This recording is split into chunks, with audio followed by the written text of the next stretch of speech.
कामचोर बहू। कांता बहन की दो बहुएं थी, बड़ी कल्पना और छोटी प्रिया। कल्पना का जैसा नाम वैसा ही काम। सारा दिन कल्पनाओं में रहती, ना कोई काम करती न कोई धाम। अरे कल्पना बहू, जरा अच्छी सी चटनी पीस दे, आज कुछ मजेदार खाने का मन है।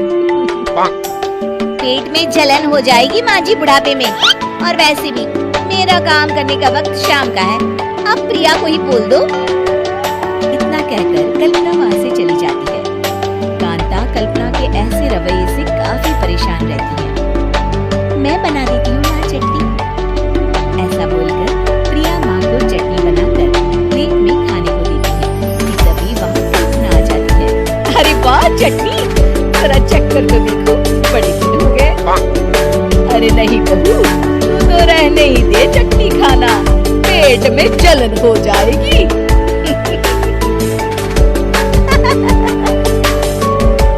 इतना कहकर कांता और प्रिया दोनों हंसने लगते हैं। कल्पना सारा दिन या तो मोबाइल में यूट्यूब देखती या फिर सोती रहती। उसका कमरा भी बिखरा और गंदा रहता। एक दिन कल्पना का पति अशोक उससे कहता है, अरे कल्पना, जानवर भी उस जगह को साफ कर लेता है जहाँ वो बैठता है, तुम तो इंसान हो, कैसे इतने गंदे कमरे में रह लेती हो? देखो सारा सामान यहाँ वहाँ बिखरा पड़ा है। ज्यादा अपनी माँ का बोल ना बोलो। हाँ, कमरा तुम्हारा भी तो है, गंदा लग रहा है तो साफ कर लो। पता नहीं तुम्हारे साथ मैं कैसे जिंदगी बिताऊंगा। इतना कहकर अशोक वहाँ से चला जाता है। कल्पना बस खाना खाने कमरे से बाहर आती और फिर से कमरे में चली जाती। इससे कांता बहन काफी परेशान रहती। एक दिन प्रिया कांता से कहती है, माँ, मैं सारा दिन काम करके थक जाती हूँ। आप कल्पना दीदी से कहिए ना कि सुबह और शाम का काम बांट ले। मैं तो अब सिर्फ एक वक्त का ही काम करूँगी। हाँ। अरे तो वो भी ना करना, एक बहू तो काम छोड़ती ही, दूसरी भी आ गई काम ना करने के बहाने लेकर। तभी वहाँ प्रिया का पति रमेश आ जाता है। माँ, मैं देख रहा हूँ भाभी कोई काम नहीं करती। प्रिया सारा दिन घर और रसोई का काम करती है, अब कुछ करो ना माँ। कांता मन में कुछ सोचती है और कल्पना के पास जाती है। कल्पना फोन पर मेकअप करना देख रही होती है। कल्पना, तुम सारा दिन बस मोबाइल देखती हो, घर का कोई काम भी कर लिया करो। प्रिया सारा दिन काम करके थक जाती है। आज से मैंने फैसला किया है, एक वक्त का काम तुम करोगी, सुबह का खाना तुम बनाओगी और रात का प्रिया। आप लोगों ने काम को हवा बना रखा है। अरे पता नहीं थोड़ा सा ज्यादा काम करने में आप लोग घबरा क्यों जाते हैं। और हाँ, बहुत ज्यादा प्रिया की तारीफ मत करिए मेरे सामने, बड़ी बहू तो मैं ही रहूंगी। मैं कुछ नहीं जानती, कल सुबह मुझे वक्त से खाना चाहिए, रसोई में आ जाना, वरना कल से तुझे खाना नहीं मिलेगा। अगली सुबह कल्पना रसोई में नहीं आती है। वो देर से सोकर उठती है और बाहर आकर कहती है, भूख लगी है, आज खाने में क्या है? इतनी देर हो गई, आज किसी ने मुझे उठाया भी नहीं, पता नहीं कहाँ है सब। कल्पना को घर में कोई नहीं दिखता। वो रसोई की तरफ जाती है जहाँ बड़ा सा ताला लगा होता है।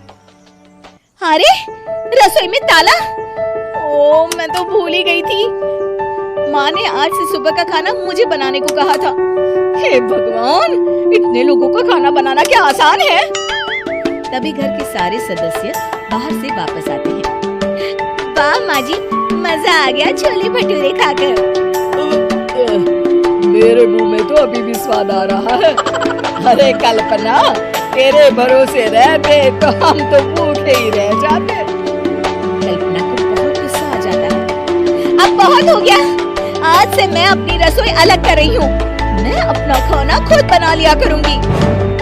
कल्पना अपनी रसोई अलग कर लेती है, पर आए दिन उसका देर से उठना और काम न करने की आदत से वो भूखी ही रह जाती थी।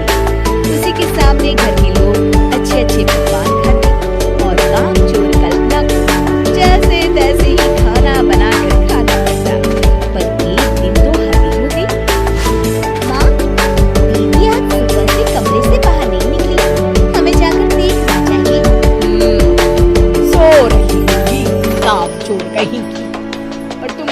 हो तो चलो देख लेते हैं उसे। कल्पना कमरे में पेट पकड़कर बैठी होती है। हाय, मेरा दर्द, पेट दर्द के मारे मर रही हूँ मैं।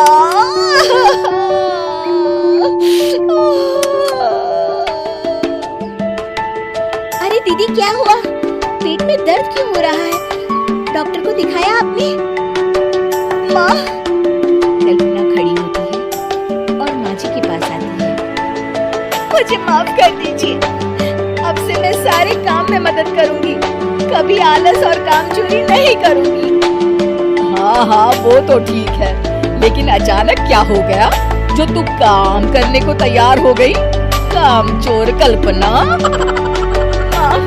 लगातार बासी और उल्टा पुल्टा खाना खाने के कारण मेरे पेट में इन्फेक्शन हो गया है। काम न करना पड़े इसलिए मैं 2 दिन का खाना एक दिन ही बना लेती